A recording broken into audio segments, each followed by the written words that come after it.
Tadi saya bangkitkan dalam Dewan Rakyat, jawab balas saya kepada Yang Berhormat Jelutong dan juga surat yang saya terima daripada pejabat Tuan Yang di-Pertua Dewan Rakyat yang mengatakan saya telah melanggar peraturan mesyuarat Dewan Rakyat kerana membuat laporan polis palsu ke atas ahli Dewan Rakyat Yang Berhormat Bagan.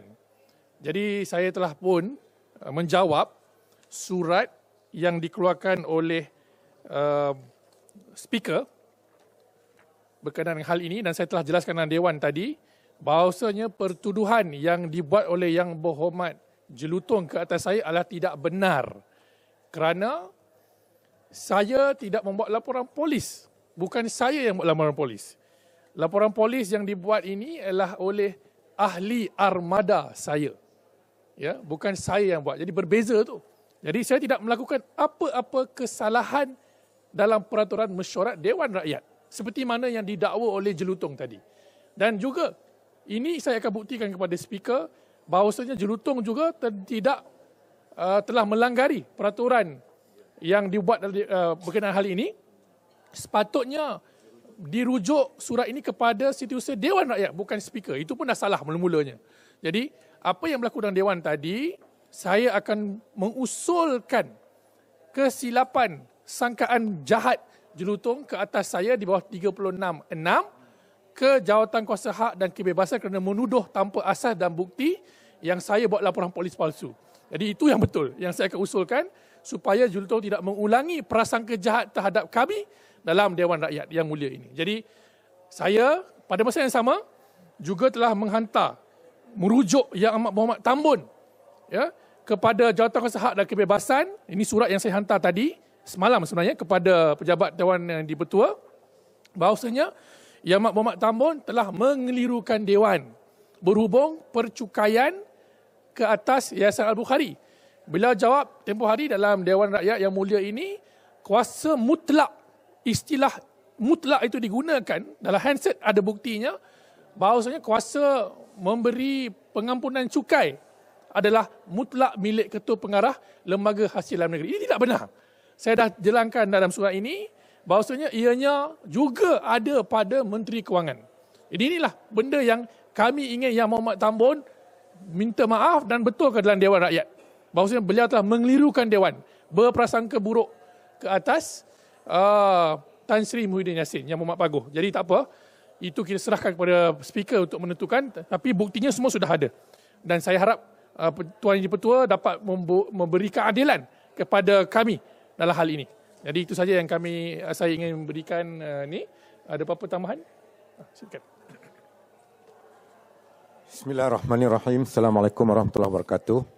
Lanjutan daripada apa yang diterangkan oleh Yang Berhormat Macang, saya telah membangkitkan Peraturan Dewan 36(5) dan 36(6) yang mana Yang Berhormat Jelutong telah membuat tuduhan yang tidak betul kepada Yang Berhormat Macang berkenaan dengan bahawa Yang Berhormat Macang telah membuat report polis, tapi telah dinafikan dalam Dewan oleh Yang Berhormat Macang dia tak membuat report polis. Orang lain yang membuat. Jadi tuduhan itu tidak berasas. Saya membangkitkan peraturan Dewan. Yang kedua, Jelutong juga telah membuat beberapa kenyataan yang mengelirukan Dewan, seperti mana dia kata pembohongan yang dibuat oleh Yang Berhormat Macang terhadap isu kepada Yang Amat Berhormat Perdana Menteri, itu juga tidak betul sebab kita semua ahli Dewan pada ketika itu sudah maklum bahawa Yang di-Pertua yang mempengerusikan mesyuarat pada tempoh hari telah membuat fatwa, iaitu Yang Berhormat Macang perlu membuat usul kepada speaker untuk mereka pertimbangkan, dan telah dibuat pun. Jadi oleh sebab itu saya telah membangkitkan supaya usul menarik balik tuduhan kepada Yang Berhormat Macang oleh Jelutong itu dibuat dengan segera.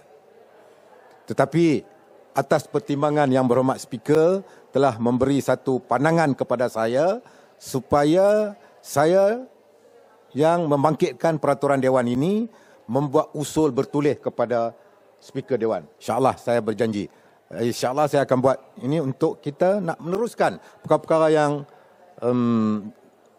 tidak sihat berlaku yang sudah menjadi convention dalam dalam Dewan Rakyat kita. Dan seterusnya saya rasa satu perjuangan, satu pengorbanan yang besar oleh Yang Berhormat Besut.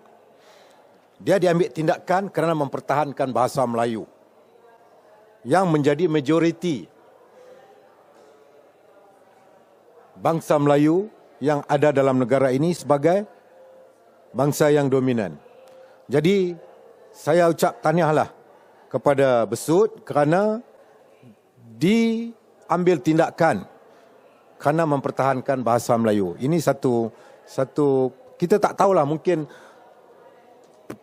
kerajaan PH ini tidak mau kepada bahasa Melayu. Saya bimbang kalau hari ini kita tak bangkitkan isu ini, di masa hadapan kemungkinan mana-mana pihak yang nak menjadi calon members of parliament dengan izin ataupun calon wakil rakyat di Dewan Rakyat, kalau tidak boleh berbahasa Inggeris, tidak boleh menjadi calon. Kalau ini menjadi satu amalan ataupun satu presiden lah. Dia akan jadi presiden lah. Convention ini maknanya ke depan ini yang kita pertahankan, bukan kita nak petikai. Sepatutnya pihak kerajaan yang mana kita tahu Yang Amat Berhormat Tambun ini seorang yang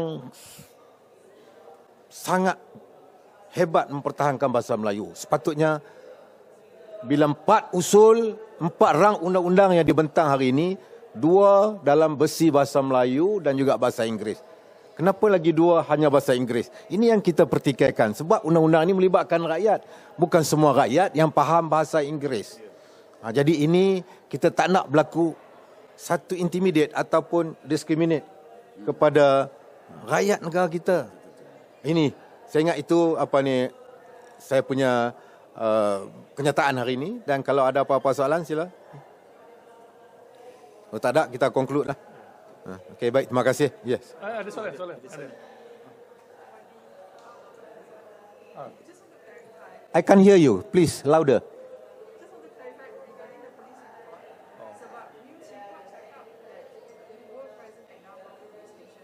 Okay. Okay, this one I think better answer by the one sebab police report ni. Okay. We never ask them to lodge, but because president. Ya, saya tidak, laporan polis ini, it was not lodged by me. I was there just to read the police report. So I have not done anything wrong against this August Hall, against the parliament. So